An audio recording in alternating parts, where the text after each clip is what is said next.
Magandang gabi. Good evening and welcome back to Midnight Archives. In the Philippines, where ancient beliefs meet modern times, stories of the supernatural are not just tales, they're part of our daily lives.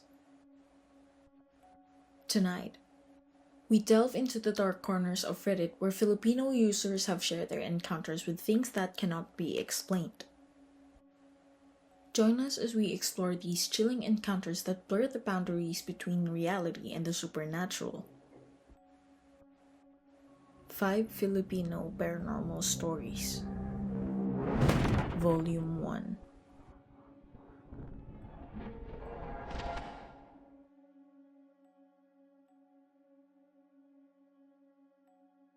Last year, during Holy Week, my friends and I decided to escape the city and head to Bawang La Union.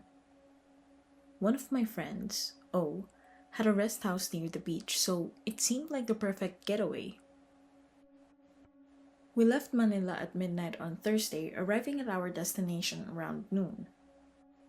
The day passed without incident, but as the night fell, an eerie atmosphere began to settle over the house. We gathered on the balcony, drinking and enjoying the view of the surrounding farmland. The moon cast a pale light over the trees and fields, providing just enough illumination to see clearly. To pass the time, we started telling spooky stories, trying to scare each other for fun. There were 4 of us: me, a friend, O, and his neighbor, N. Curiosity got the better of me, and I asked N if there were any ghost stories about the area. His response sent a chill down my spine. "No ghosts," he said, "but some say there are witches around." As soon as the words left his lips, I caught a glimpse of something out of the corner of my eye. To my left, by the window, I saw the shadow of a woman. I tried to brush it off, but then my friend leaned in and whispered, "Hey, did you see that?" I nodded, confirming that I had indeed seen the shadow. Without hesitation, O and N suggested we head downstairs to sleep, their voices tinged with unease.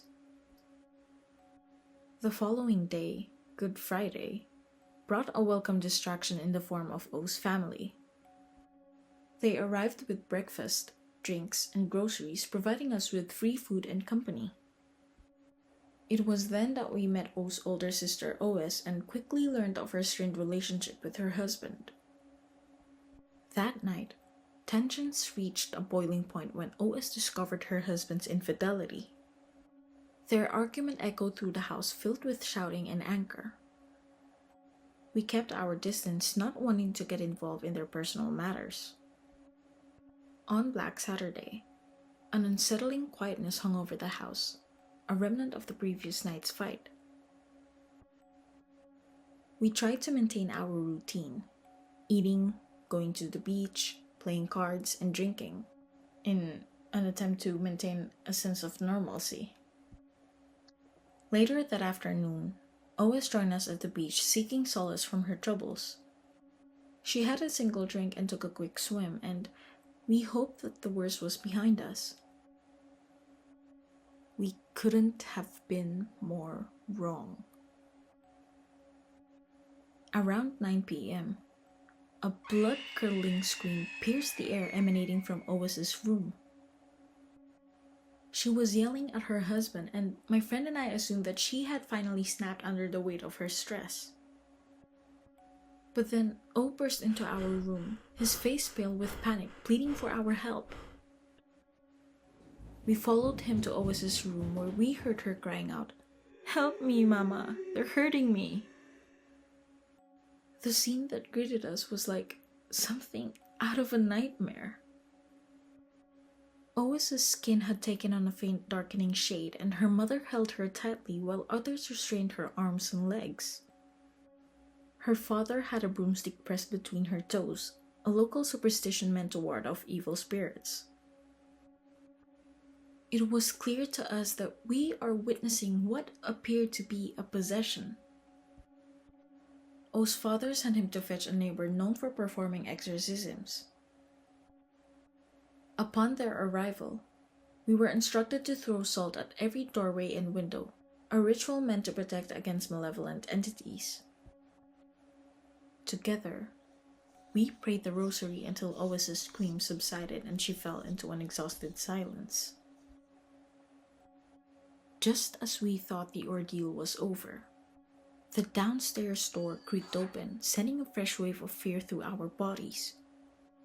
We cautiously made our way to the garage where we discovered a ponytail, cut clean off, lying near the car. It was a chilling sight, one that ensured sleep would elude us for the rest of the night.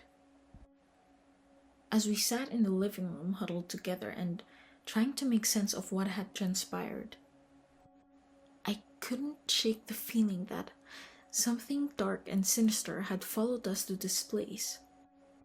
The shadow, the possession, the severed ponytail. It all pointed to a malevolent presence that had latched onto OS, feeding off her vulnerability and the negative energy that permeated the house. We left the rest house the next morning, eager to put the terrifying events behind us. But even as we drove back to Manila, I couldn't help but feel that something had followed us home. A dark entity that would forever haunt our memories of that fateful Holy Week.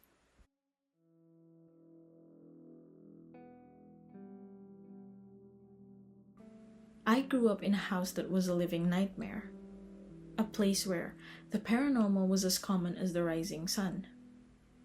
It was like a checklist of every ghostly encounters you could imagine.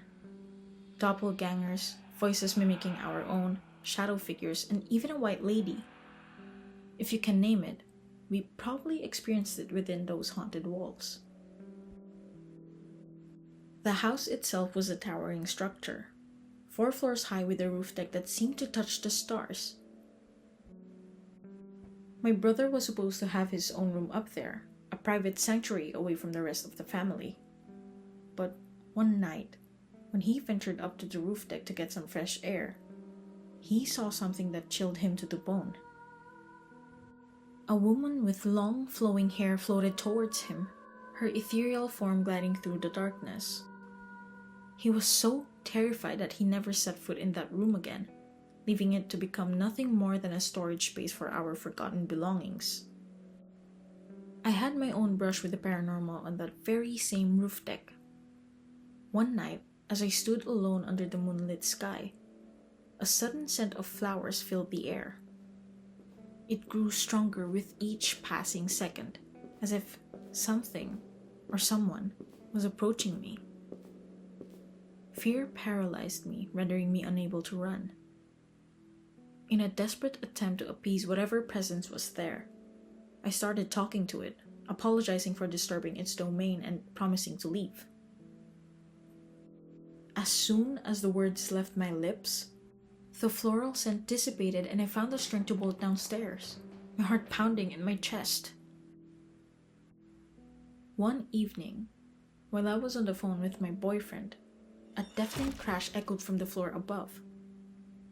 Directly above the living room was a small garden area adorned with metal chairs and a table, just outside my parents' bedroom.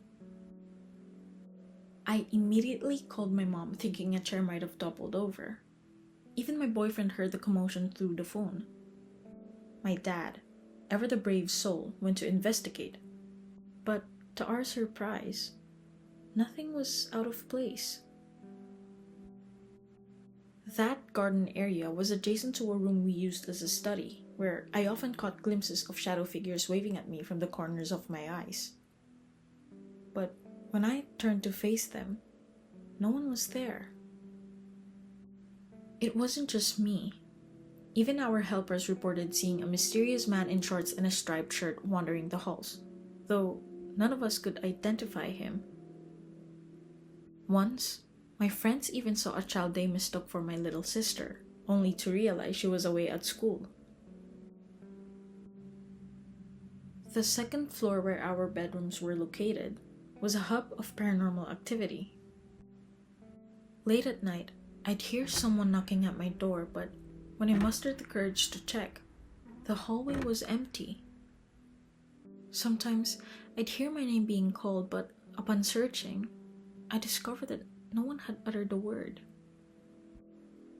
My little sister too had a terrifying encounter. She saw a shadowy figure of a child crawling across the ceiling, only to witness it walk straight through a closed closet door. Even the TV and radio seemed to have a mind of their own, changing channels without any human intervention. There was always something supernatural happening in that house. Maybe not every single day, but often enough to keep us on edge. It seemed to intensify when someone was alone or when a new person like a guest or a helper entered the premises. After 13 long years, we finally escaped that haunted prison in 1998. A computer college rented this space from the new owner, and even the students were not spared from the ghostly encounters. They believed the house had once been a funeral home, as they too experienced the same strange phenomena that had plagued us for over a decade. To this day, I still shudder at the memories of that house, a place where the line between the living and the dead was blurred and terror lurked around every corner. It was a haunting that lasted 13 years, a nightmare that I will carry with me forever.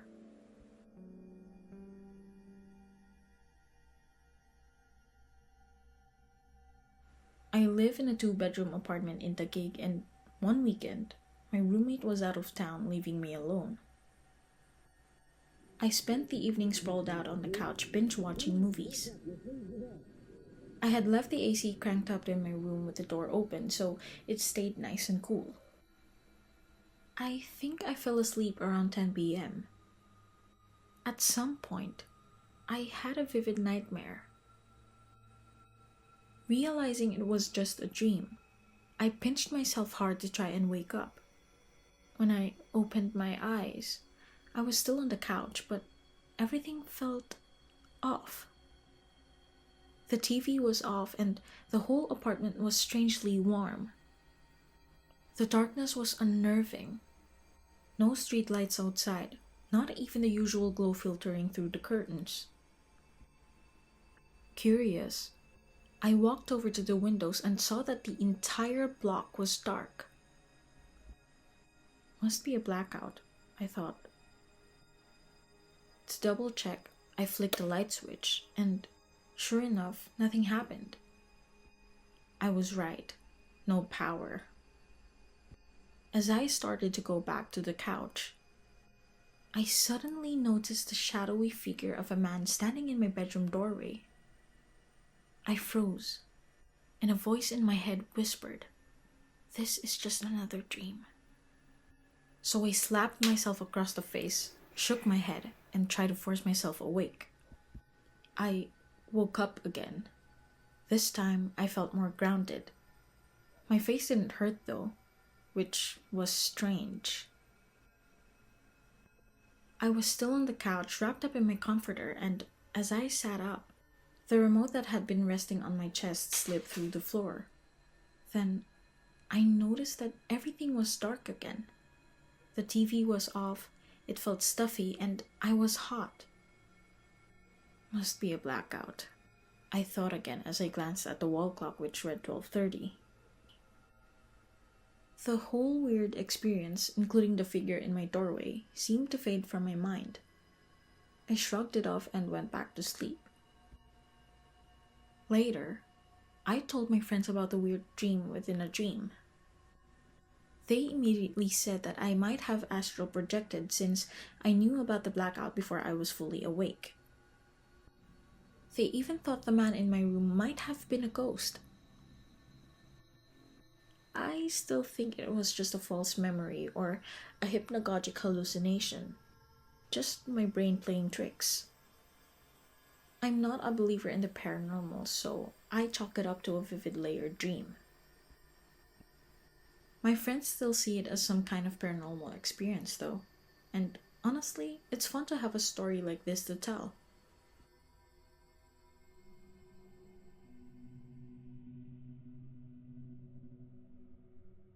had just moved into a new boarding house on Esteban Abada, my first time living away from the comfort and safety of my family home. Even now, as I type out these words, a chill runs down my spine and the memories of the terrifying experience come flooding back. Back then, I would often stay up until the early hours of the morning engrossed in playing Ragnarok, the only one awake in the silent house. I would sit alone in the common area, but there was always an eerie presence that lingered in the air. Sometimes, I could swear there was someone standing behind me, or I would catch a glimpse of a shadow passing over my screen. One night, a couple of friends came over to study and we gathered in the common area. As the clock struck 11:30, the room suddenly turned ice cold and the house cat began to mew in a strange, unsettling manner. I had just received a brand new laptop as a birthday present a few days earlier, but without warning, it shut off and restarted on its own. Frustrated, I cursed under my breath, but then I noticed one of my friends starting to cry. Confused, I asked what's wrong, but my other friend whispered, "Don't look to the side." That's when she revealed that there was a white lady standing in the corner, slowly moving towards us. Panic gripped our hearts as we bolted out of the house, not stopping until we reached McDonald's Katipunan, which, back in 2004, closed at 2 a.m. Terrified and still in our pajamas, we didn't dare go back. Desperate for safety, we flagged down a taxi and pleaded with the driver to take us to my parents' house in Alabang. Noticing our distress, he asked what happened. When we recounted our encounter with the white lady, his face turned pale and he advised us to stop somewhere crowded first to shake off the ghost following us. In an act of kindness, he dropped us off in Makati for free, and from there, we caught another taxi home. Finally arriving at my parents' place, I thought the nightmare was over. However, our housekeeper mentioned that she had been seeing the same white lady for about a week after the incident, and even I caught glimpses of her presence, sending shivers down my spine. I never set foot in that boarding house again. My parents retrieved my belongings for me, and I forfeited my deposit without hesitation. The owner insisted that the place wasn't haunted, dismissing my experience as mere homesickness. But I know what we saw, and there is no force on earth that could make me return to that haunted abode. To this day, the memory of that white lady haunts me, a reminder of the terrifying encounter that forever changed my perception of the supernatural. I can still feel her presence, as if she's waiting in the shadows, ready to make her presence known once more. The boarding house on Esteban Abada may have been just a temporary home, but the haunting that took place there will stay with me forever.